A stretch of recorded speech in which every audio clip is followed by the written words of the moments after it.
Déjà, premièrement, ce qu'il faut présenter, le CAP peinture, certificat d'aptitude professionnelle, PAR, ce sont les initiales de notre section, ce sont les peintres applicateurs de revêtement. Ça veut dire quoi, revêtement? Le revêtement, c'est aussi bien une peinture, un sol, un papier peint, un revêtement mural ou un revêtement plafond. Alors, on peut travailler aussi sur de l'extérieur, sur de la façade, de la toiture. On peut travailler à l'intérieur, dans des pièces humides, dans des pièces sèches, dans de la rénovation, dans du neuf. Voilà, en fait, c'est tout ce qui est décoration. D'abord, c'est très physique.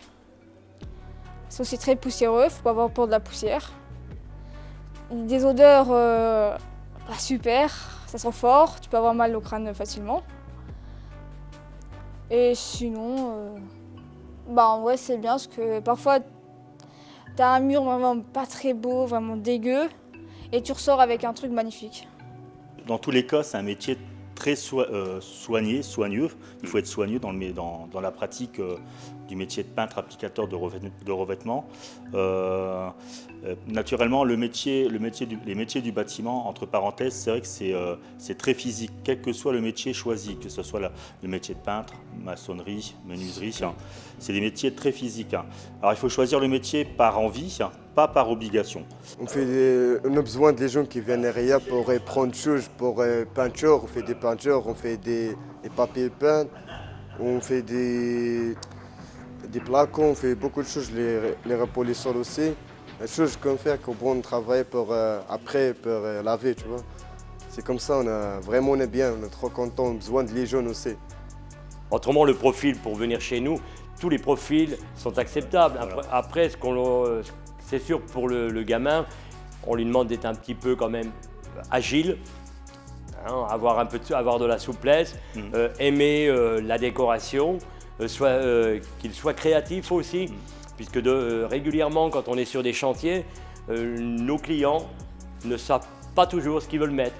Et donc, nous, on est là pour déjà se renseigner sur tout ce qui existe, toutes les nouveautés, et pouvoir les renseigner sur faire des harmonies qui soient correctes, cohérentes, et que l'on puisse finir une pièce, que ce soit hyper décoratif et que ça plaise au client.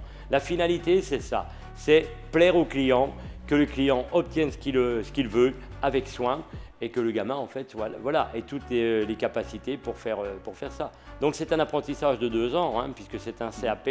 Déjà, les éducateurs, c'est des amours, ils sont vraiment géniaux. Ils sont à ton écoute, c'est vraiment des très bonnes personnes, tous sympas, toujours là. On rigole bien avec eux, on a un problème, on vient les voir, ils nous le règlent. Et les élèves, c'est des élèves. C'est très recherché.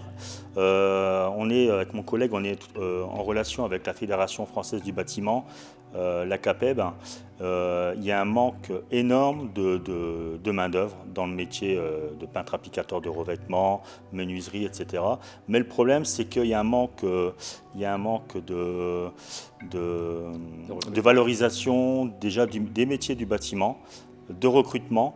Et ça, c'est un problème qui bloque aussi la recherche par rapport aux entreprises, les artisans, pour recruter de la main-d'œuvre. Quand on commence par un CAP, on n'est pas bloqué à un CAP. Un jeune homme ou une jeune fille qui décide de s'améliorer et de se perfectionner dans le métier du bâtiment et surtout dans la finition, après un CAP, il peut faire un bac pro. C'est-à-dire qu'il va refaire 2 ans de plus, où là, il ne va pas forcément faire de l'application de produits, il va faire plus de l'étude de dossier. Donc il va apprendre ce que c'est que le bâtiment, les supports, la composition des supports, comment il faut adapter des supports pour travailler. Donc là, c'est le bac pro. Il fait de l'aménagement finition. Voilà.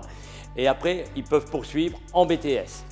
Mais quand ils poursuivent en BTS, c'est-à-dire tout simplement, ils ne seront quasiment plus applicateurs dans une entreprise, ils seront chefs de chantier, ils prépareront, ils feront les calculs, ce que coûte un chantier en fait. Voilà, quand on est en BTS, c'est ça, c'est l'étude de ce que coûte un chantier et à combien va revenir un chantier. C'est pas l'école comme les autres, c'est l'école que vraiment, c'est très bien, l'école Jamais j'avais les profs comme ça, sont trop gentils, même les gens sont sympas, sont bien, vraiment. Je suis trop content, tu vois. C'est le meilleur école que j'ai passé ma vie.